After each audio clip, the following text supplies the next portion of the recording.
Hi, this is Marjohn Love, and this is Marjohn's Musings. And today's show is Tiger Lily time. We're at the end of July. Last week it was 101 degrees. Today is supposed to be knocking 90. Everywhere you look in Rockport, people have flowers. I've been taking my two Papillons, Dax and Cookie Monster, walking, peeking in people's gardens to see what they have, what's bloomed, what's spent. There's a common wisdom that one should deadhead flowers, take the spent flowers and pop the heads off. My grandmother, Mary, taught me that was so that the people who sold flower seeds could sell more seeds. If you pop the flowers off, even if they've been pollinated by bees, they don't spend the plant's energy to make seeds. But that's what flowers are for. They attract pollinators so that the plant can reproduce. And so the common wisdom is if you deadhead your flowers, then the plant will bloom a second time. And sometimes they do. And if you've bought an annual plant that only lasts 1 year, that's probably a good thing. You pop the flowers off and the plant, in a desperate attempt to make seeds, blooms a second time, maybe even a third time. But those types of plants we typically tear out in the fall and replace with mums and the fall flowering plants. My grandmother said, let the perennials bloom, and then when the blooms are spent, leave them in peace and let them produce a seed after their kind. And then when the seed heads were ripe, she'd take them with a very sharp pair of scissors and put them in a cutting basket that she had over her arm. It had straps so you could carry it, and she'd put her cuttings that we were going to make into bouquets for the table, and she'd take the seed heads too, and she'd twist them up with twine and hang them in the pantry upside down so that they would dry. That's where we kept braids of garlic and onions. And we used those garlic and onions all winter. She didn't have a great big acreage, but she grew up on a farm. She's a very practical person. One of the things that she tried to teach me when I was as little as this monkey over here is called mischief. It distressed my grandmother. She said that she wished the artist hadn't titled the painting Mischief, because little girls got blamed for a great deal, and that boys were the preferred child, and that husbands and fathers sometimes resented their little girls, And she didn't like the idea that this very sweet-faced baby might be a cause for people to be prejudiced against girl children, and that the title, Mischief, made it worse. I asked my grandma, I said, well, do you think, she's going to do something naughty? And she said, well, she's got to look like she might be up to something. She really liked the artist. I found this print at the second glance, and the frame was all beat up, and bugs had gotten in and left their droppings, and it was all stained and decrepit. So I took it all apart and repainted the frame and scrubbed the antique glass as much as I dared. And I soaked the print in baking soda to brighten it up a little bit and stop the deterioration of the paper caused by acid.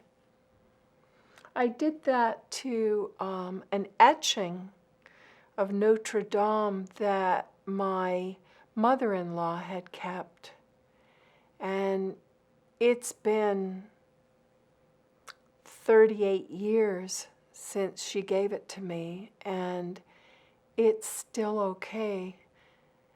The people in former times were unaware that the acid in paper causes it to deteriorate over time. It's interesting what we learn, and yet what we forget, important things that people in my grandmother and my great-grandmother's generation knew that we have now forgotten. I was at the Stop and Shop, and I was waiting in the checkout line, and I saw this special edition of the Time magazine. I always used to read Time. Now that you can get e-zines on the internet, I don't buy Time magazine very much anymore. And when I got my receipt, I looked at it because it seemed a bit high, and my Time magazine was $14.99, so let's say $15. And when I told my husband, he said, I used to buy Time magazine for $1.50. And then we sat there trying to figure out how much inflation that was from $1.50 to $15. And the only way I could work it out in my brain was $1.50 is 10%, like as if you were leaving a 10% tip because your waitress was nasty to you and the food came cold. You're not going to give her a full 20% tip. You're going to make it be 10%. I was looking at something on the internet, and it was bemoaning the fact that millennials had to take out a calculator to figure out 10% of a bill at a restaurant. I was like, wow. And then I wondered, how much have I forgotten? Are there things that I've lost over time? I was looking at this print at the second glance, and there was a plaque there that said, I miss simpler times. I thought about that. When I was a little girl growing up in New Jersey, simpler times existed, and I can remember my grandma, my grandpa setting up big box window fans to kind of blow air through the cottage we lived in. The one side of the cottage was in shade all day. It was an alley that ran between the two houses into the backyard out to the little vineyard and vegetable garden. And they would pump air from that cool shaded alley into the kitchen and then put another fan in the adjoining bathroom and blow the hot, steamy cooking air out of the kitchen. I don't know that I'd like to go back to that time. Life was harder. My grandmother did washing in a washing machine that had no spin cycle. She used to feed my clothes in between rollers and crank a hand roller to wring out the clothes, to hang the clothes up on a clothesline that had pulleys and wooden clothespins. And if it rained, which in New Jersey, when it's really hot, we used to get thunderstorms. And if it rained, all the clothes got wet again, and you couldn't bring them in and fold them and put them away. But my grandmother said, oh, well, God gave them an extra rinsing and they'll smell special, fresh, don't worry about it. But if it was a rainy season like we had in the spring, you could have weeks on end with rain, and then how did you hang your clothing? And she had a folding rack with bars across it, and we would hang the clothing in the house. I'm planning on taking a trip. I'm a little nervous about it. I'm going to be going down to Washington, D.C. and then into Virginia. It's been 100 degrees plus there. I have thyroid disease. I get heat stress. When we did the old Sloop Fair, it was 100 degrees. Not very many people came out shopping. And those of us that worked at the church, we were really blessed because a few of the rooms had air conditioning where we could cool off. When my grandmother and my grandfather would take their car out in the summer, there was no automobile air conditioning yet. So my grandmother's air conditioning was a spray bottle, and she'd spray herself and fan the dampness away. They'd stop and they'd get ice at the filling station, which is what they used to call the gas station, because you could get a lot more done at a filling station than just get gas. And typically in the summer, the station attendant owned an ice-making machine, and he would put bags of ice for $0.25 in a big cooler, and my grandpa would stop and get a bag of ice. And we had one of the first kinds of coolers. It was metal, and it was lined, and it kept things cool, but it wasn't as efficient as the new modern thermal coolers. We learn things as we go. But my grandma would take a piece of ice and rub it on her wrists and her neck where her veins and arteries were to cool her blood. She said that a lot of people thought that women were weak during the Victorian and Edwardian eras because you'd see them swoon. Then she showed me what's called a whalebone corset, but it was actually made out of baleen. It wasn't made out of bone at all. Baleen is from a whale, and it's what they use to filter feed. And they would take the baleen and make corset stays. And the corsets laced up like sneakers. And your mom or your sister would put her foot on your back and pull those strings on the corset, and you were supposed to suck in your stomach as tight as you could, and then they'd pull those strings and tie them tight. And then you would wear a camisole. This is pre-Marilyn Monroe gets an engineer to invent a brassiere. Everybody wore camisoles or slips. And you'd have a slip, and then you'd wear a skirt around your waist to the ground, and you'd wear arm protectors to keep your perspiration from staining your clothes, because there were no commercially available deodorants yet. Some people used rock salt.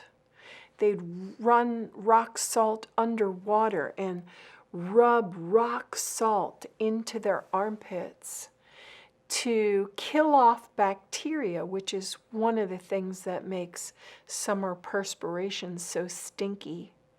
And then you'd put on a long sleeve blouse. Women wore their hair long, and to get it up off their necks, they would put buns and chignons on top of their heads. My grandmother had a 3-way mirror. It had a large flat panel and then 2 half panels that folded over it so you could put it away. And it was set up on a cosmetics table. And she would open it up so she could see all sides of her hairdo, because she wasn't wealthy enough to have a lady's maid. But several of her friends from Ireland got jobs as ladies' maids. 4 of them were locked below stairs and drowned when the Titanic sank. She would cry about that. She would cry about losing babies. She had 2 miscarriages and a stillbirth and a baby that died of scarlet fever. When I was a little girl, I caught scarlet fever. It had not been eradicated yet, and it damaged my heart. When it's 80 degrees and above, I have a choice. I can wear my cardiac stockings and possibly get prickly heat, which is nasty. It's a rash and it hurts and it itches and it takes weeks to heal, especially now that I have the diabetes. Or I can leave the cardiac stockings off and be cooler like I am today in my flip-flops. And I can have my feet swell up during the day and then have to jump up and down during the night when I'm trying to sleep to run to the bathroom so that I can tinkle to get the fluid out of my body. I don't know that I want to go back to the days where there was no air conditioning. I've talked to you before about my foster mom. I got sad news. They've discovered that she has cancer. She had to go in for a big surgery, and they took out a section of her bowel, and the tumor had invaded part of her pancreas. That's the organ of your body that makes insulin so that you can digest sugars and get nourishment from sugars. The surgeon told her he was very pleased. He thought he had it all, and when they did the laboratory tests, it was only stage 1 cancer, which means it's a kind of more benign cancer. It wouldn't spread really fast. And so she was not going to have chemotherapy or radiation. And she was relieved about that, but the thing she was the most relieved about was that she didn't have to have a colostomy bag. When I worked as an occupational therapist, before they developed special human body safe glues, and they would stitch a bowel resection together and you couldn't eat anything. And if they had to take enough of the bowel, they made a hole in your stomach and part of your bowel came out of your stomach right here, and you would have a bag that attached to your body with tape. And it was sort of like an early Ziploc bag, and you would go to the bathroom into this bag. And no matter how clean you tried to keep it, there was always a smell. Because in those days, they had to let the bowel heal enough, and then they'd have a second surgery, open you up and put the two ends of your bowel together. And then, if you were lucky, your bowel would begin to work again, and you'd be able to go to the bathroom normally. Well, surgery's improved a great deal over the intervening years, and they can now do the resection, it's called, to put the bowel back together right away. And so my foster mom, Pat, was thrilled that she didn't have to have one of these smelly, embarrassing, distressing, difficult to take care of bags, because they glued her bowel back together. And within a week, she was able to get up and start ingesting liquids in the beginning. And now she's back where she lives, and she seemed in good spirits, kind of hopeful. She said the big bonus to her surgery happening when it did was that she got to see the fireworks over Penn's Landing in Philadelphia from the hospital where she was, and that it was great. She had this great view of all the fireworks. I think that is a mental attitude, to be able to look for the beautiful and the fun in the middle of surgery, life-threatening illness. So I was thinking about my elders, the people who taught me. Now that I'm an elder, most of them are gone. And one of the things my grandmother taught me was tatting.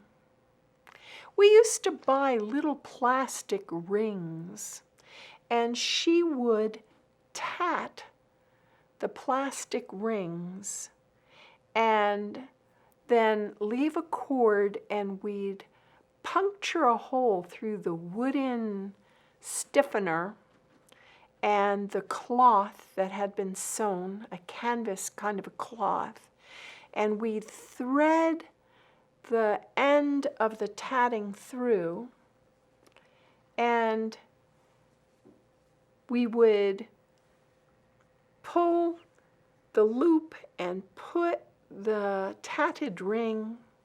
We'd use them for shade pulls. In the evening after sunset, we'd raise all the shades and open the upper window to let the heat out, and open the lower window to let the cool evening air in. Which is why so many homes in Rockport and Gloucester have double hung windows, so that you could vent the heat which rose to the ceiling out, and you could draw in cool air from the ground. That's why many homes used to have a ceiling fan. I still have a ceiling fan in my kitchen. I use it more to vent smoke when I get preoccupied and almost set my broiler on fire. But I remember my grandma getting up in the early morning, right around sunrise, and scooting around the cottage and pulling down the shades. Kevin and I went on vacation. We went to Mackinac Island. And the people there made a decision years ago not to allow motor vehicles. They make an exception for ambulance, fire, and police. They get to have cars. Nobody else has cars. It's an island that you can bicycle. The circumference of the island is 8 miles. So figure it's around 4 miles long, give or take, because the entire circumference is 8 miles. And they keep 600 draft horses. They're not quite Clydesdales. They're not as big as that. But they're the kind of horses that my great-grandfather used to plow the fields of his farm. They're big, sturdy horses. And 2 of them in a team pull a taxi that seats up to 6 people plus the driver and maybe somebody sitting next to the driver. We took Cookie and Dax with us in the car. We were heading out to family reunion in Ohio, and we got to see Amish country. And the Amish people are now making and selling handicrafts, homemade items, to the tourists that come to Amish country. But they still wear their traditional long cotton dresses and their hair up in caps. And they ride in horse-drawn carriages that are tiny. And the horses are beautiful and light-built. Very different. We were at Mackinac, and a whole lot of Amish people come to Mackinac to vacation. I wondered if they felt safe there without all the automobiles. We saw people riding bicycles as transportation, waiting at corners for one of the locals to stop and flash their lights so they knew it was safe to cross the street. I told you last time about my crazy driver experiences. I wanted to show you a different kind of rat tail. You know, I told you about my adventures with the rats. So this silky cord is called rat tail. And as far as I know, and I am no authority on this, there are several types of tatting. And I sat in the car going out to visit Kevin's sister and then going on from Pennsylvania to Ohio, and I tatted. I don't know if you've seen the preteens and teens and young women frequently have these fancy knotted cords tied around their ankles. You see them at the swimming pool. But it takes 2 shuttles to make the tatting. And you have to remember to flip the knots. I think I'm getting a little senile. I don't always remember to flip the knots. But I tatted this bracelet with a thick cord so that I could teach myself the other kind of tatting. And it's a needle tatting.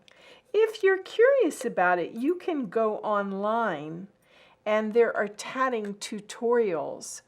But I found that the tatting tutorials moved so quickly that I didn't know what was going on. I was like, oh my goodness. And I haven't been 6 or 5, I think she taught me at 5, in a very long time.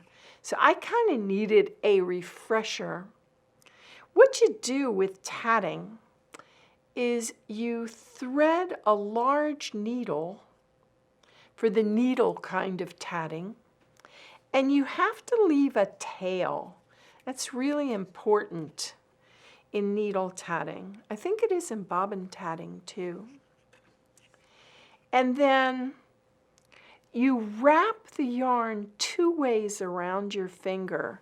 You make your finger into a pointer and you turn it, put the needle in going out and you pull. And then you put the thread behind your pointer and bring the needle from the back. And that makes what in weaving is called a lark's head knot. But it's also the only stitch in tatting. And you see the ladies who do this. They push the needle up their finger on the pad and up their finger toward the nail. And that's 2 double knots. It's tatted. And I'm using this huge rat tail so that you can see what I'm doing, because I decided I was going to try a pattern that came from the International Organization of Lace. They send me a magazine now. I'm one of their members. I joined last year when I went to Lace Days in Ithaca, New York. And it's called the Celtic Chain Donut Pendant. And I bought myself a stone donut of a light jasper, and I got the 2 Celtic shuttles that they require. And then I'm there making my very first ring. You make rings and chains. Those are the 2 things you make. You make rings like we did on the shade pulls, and you make chains to attach the rings together. It's odd how cultures change. I can remember growing up, if somebody got angry, someone would ask them, "What's the matter? You lost your marbles?" In the spring, and especially in the summer, boys and some girls would buy marbles. Glassmakers who made beautiful handmade glassware. At the end of the day, there'd be frit and glassware left over. And they would collect the little blobs of glass rather than waste it. And they'd make marbles. And the children would do chores to earn a penny, to go down and buy a marble. And the shooters, which were bigger, were probably more like a nickel. So shooters were valuable. And shooters tended to be about this size. Think a spherical quarter, or maybe a spherical 50-cent piece. Well, the game is a game of strategy, like lawn balls, bocce. And you'd lie on your tummy and play pool with those marbles, And if your marble hit somebody else's marble and knocked it, you got to keep their marble as well as your own. Well, for kids, marbles were expensive, and if you lost your marbles, you didn't have any marbles with which to play the game. People would get angry. And it was such a pervasive part of the culture that any adult who saw someone angry and upset might say, "What's the matter? You lost your marbles?" Because children who haven't learned to control their emotions yet would maybe even have a temper tantrum if they lost their marbles, especially if they were little like this one. So we're up at the tourist shops in Mackinac, and I got this shooter. I was like, wow! I never saw a shooter that big. And then I saw this one. I was like, whoa! So I bought the two biggest marbles in my collection, a yellow one and a white one. And they had handmade marbles. I think somewhere along the line, somebody figured out how to make marbles in a factory. And I think almost everybody has seen cat's eye marbles. They have a little flowery shape inside. I can remember my grandma said she liked steelies because they were heavier than glass. They gave you an advantage. This is the time of year where the mosquitoes are out in force. And in the old days, people would burn citronella candles to keep them at bay. They sort of work. We had punks, we called them. They were sort of stinky incense, and you'd light them with a match and put them around where you were sitting outside at an evening picnic because it was too hot in the house.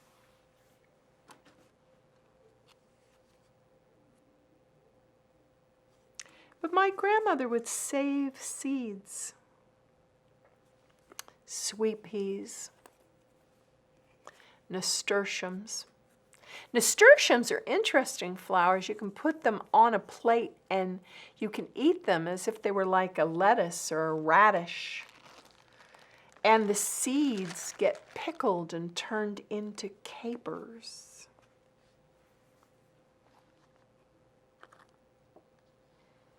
We have an intern today. Her name's Katie. I asked Katie what time it was so that I could set a pretty watch that I found at the second glance. It's an old wind-up watch. And Katie had to pull out her phone to check the time.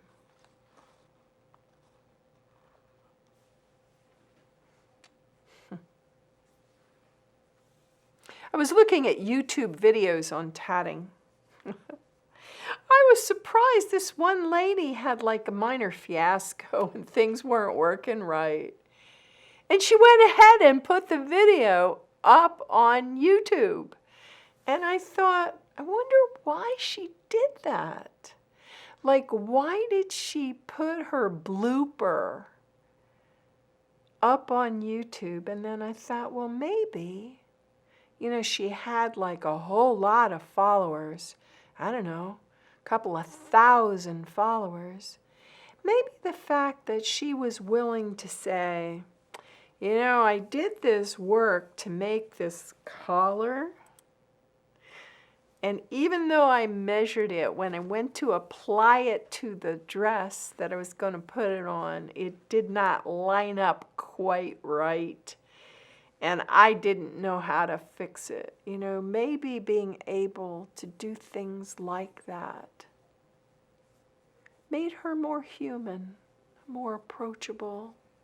Maybe people watch her show because they feel that she's not proud, that she's able to admit her mistakes and even show them. You know, maybe that's why she has several thousand viewers. I went to a little shop on Main Street in Rockport. It's in the same location as a shop that a man from my church used to run. And they had a beautiful little duck carved out of crystal. I have a thing about ducks. When I was a little girl, an outing would be my father taking my sister and I and a bag of day-old bread and going down to the pond and feeding the ducks. It gave my stepmom a chance to be alone with the baby and deal with what she had to deal with in terms of cleaning the house and getting things ready for lunch and maybe getting the supper started. They had a traditional marriage. My dad worked and my stepmom stayed at home. And they had 2 girls. And the little one stayed home with Mama. And the one closer to age than me, my Patty that I've talked to you about before, Patty and I would go off and feed ducks. My grandmother kept a gardener's diary. And she also pressed flowers. I was at the glance looking for props for today's show because I don't have an underwriter. I dress the set and come up with the ideas and get the props and edit the show myself. So I shop at the glance because I do 1 show a month and it comes out of my budget. But I found this journal for $2 or $3, and it has glassine paper. Think like kitchen wax paper, only a little bit different. And it was for pressing flowers. You'd put flowers and squish them with a weight in a frame, and then you'd save them in a book like this when they were dry. One time I was there, they had a flower pressing frame. I didn't buy it. I always looked at those and they made me feel a little sad. Squished, flat, dried flowers.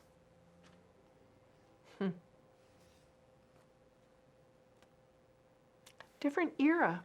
There'd be a note and seeds. So you would know what the flower looked like dry, and these are what the seeds look like, and it had a name. So there's a little shop. It sells fortune-telling cards and gems and fossils. And in the fossil was a flower, and I bought this because I thought it was pretty. And the young lady used to have a shop down on the Bearskin Neck. I lost my shop down there.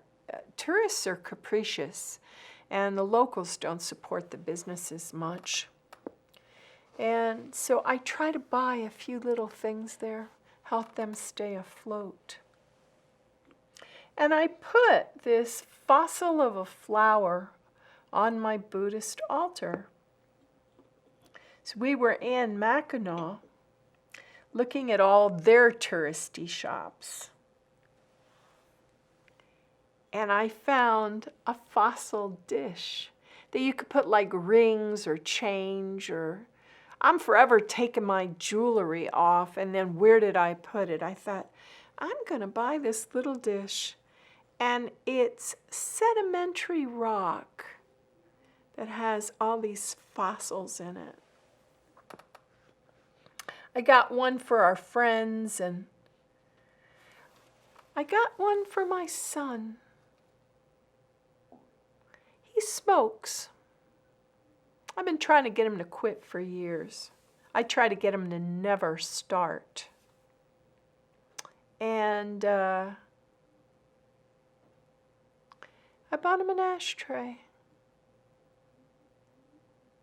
to let him know that I love him just the way he is. And he doesn't have to change for me. He can be who he is. I smoked for, 14, 15 years. The problem is, I still have that cigarette damage to my lungs.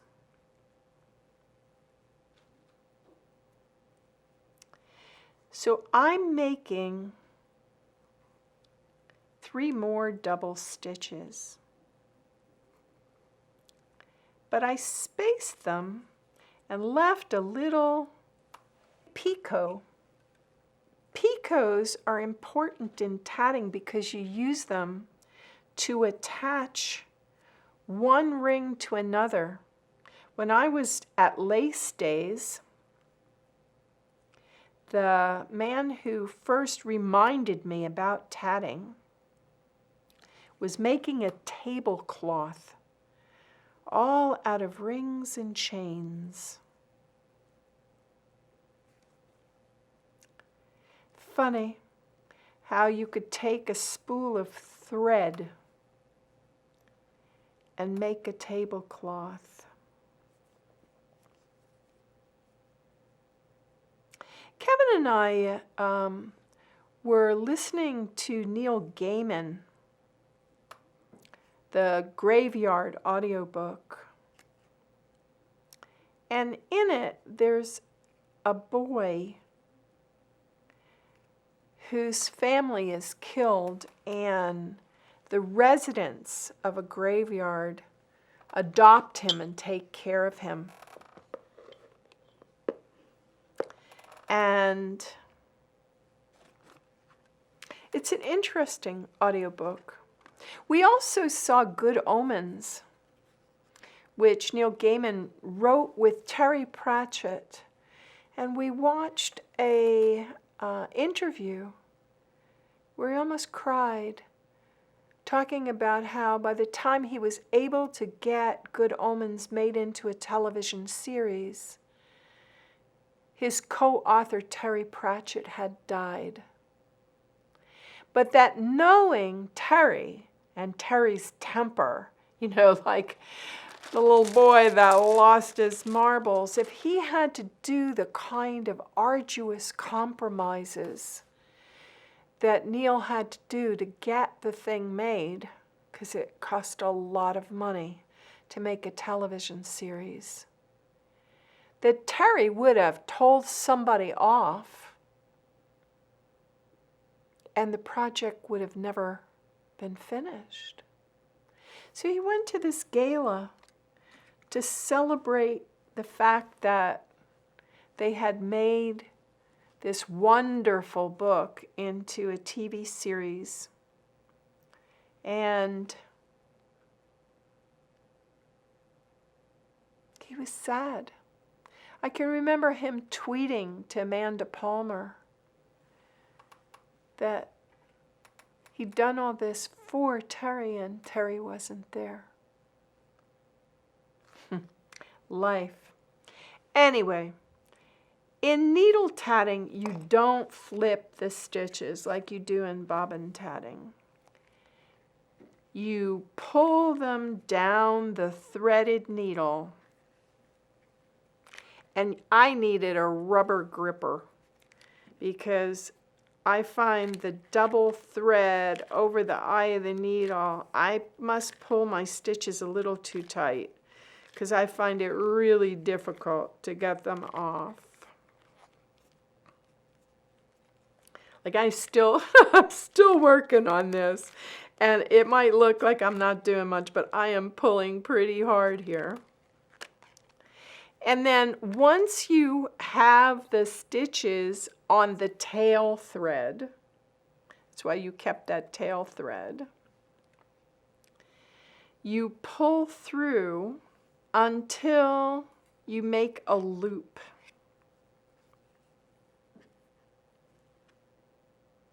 I found the whole process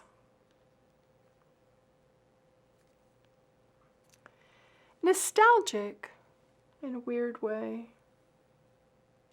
I don't think rat tail behaves as nicely as regular yarn, but you can see tatted circles here that I made for my silly bracelet.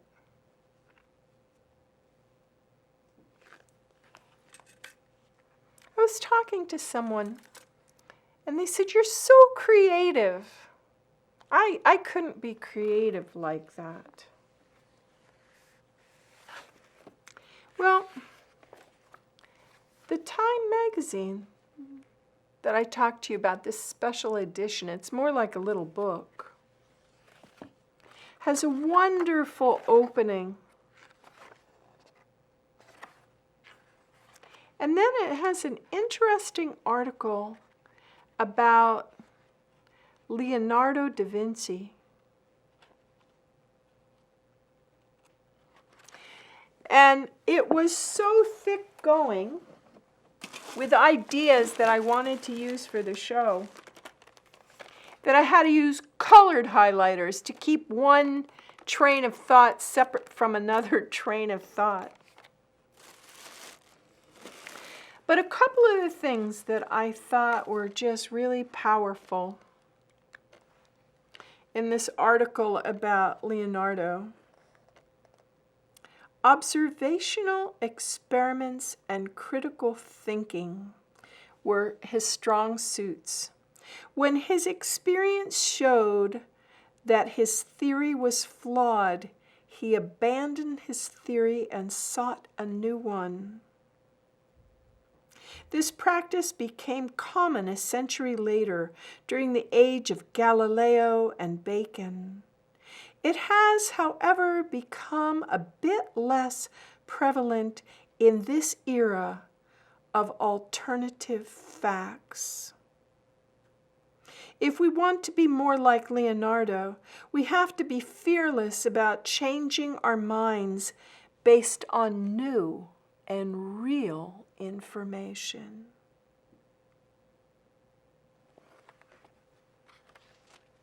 My dad was an engineer,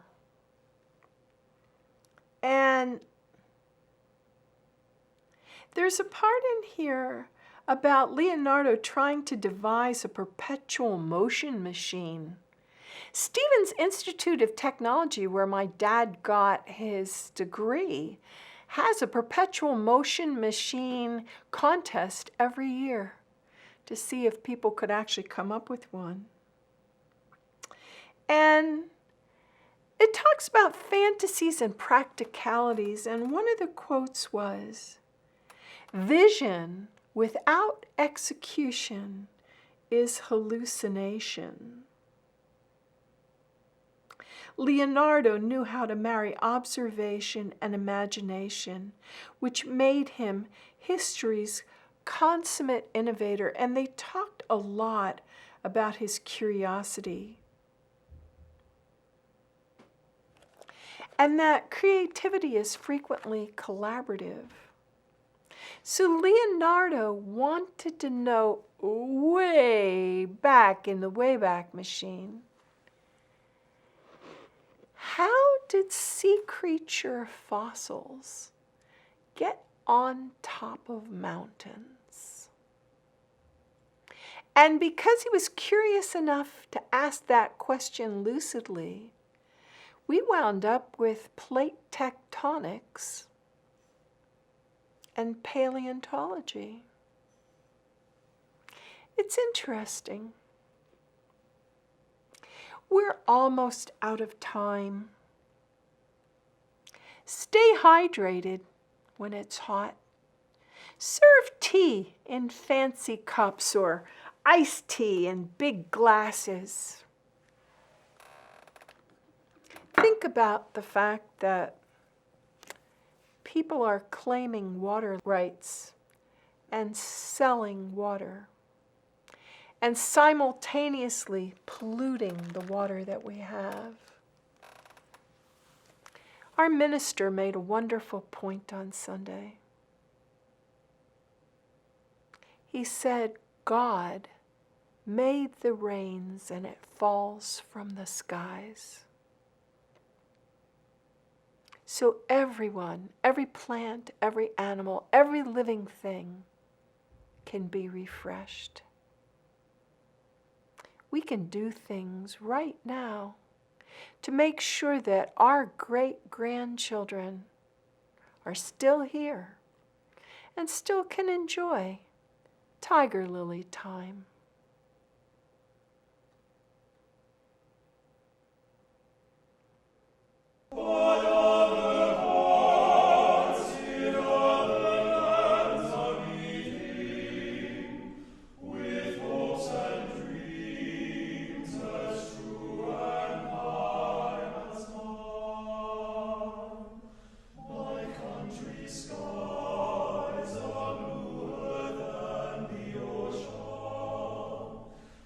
Sunlight beams on clouds.